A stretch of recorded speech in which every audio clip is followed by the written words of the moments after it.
আজ আমাদের প্রথম আমাদের যুবকদের হালাত বলেন।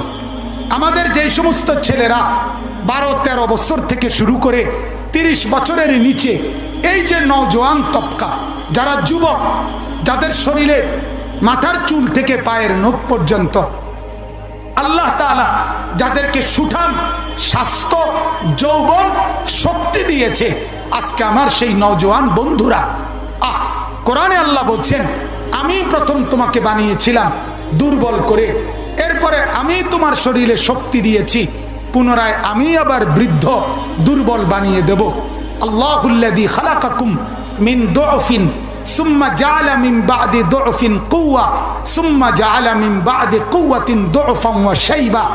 কিন্তু আমার বাপ, যেই যৌবন, যেই শক্তি আল্লাহ দিয়েছেন, আজকে আমাদের নওজোয়ান সন্তানরা তা কিসে ব্যয় করছে?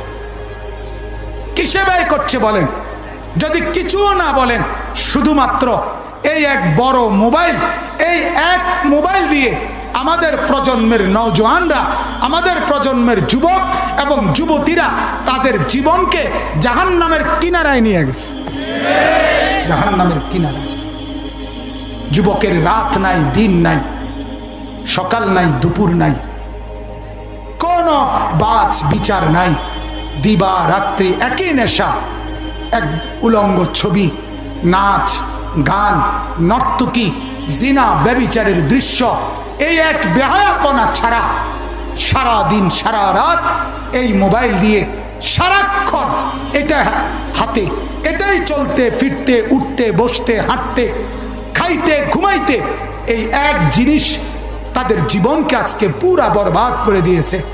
আপনাদের ঘরকে ঘর বলেন, আল্লাহকে সাক্ষী রেখে বলেন বাপ, আপনাদের ঘরকে ঘর, হাজারো লাখো মুসলমানের ঘরে নওজোয়ান ছেলে ফজরের নামাজ পড়ে না।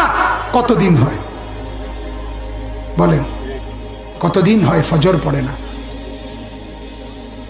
সন্তান তো জানেও না ফজরের নামাজ কখন ওয়াক্ত হয়।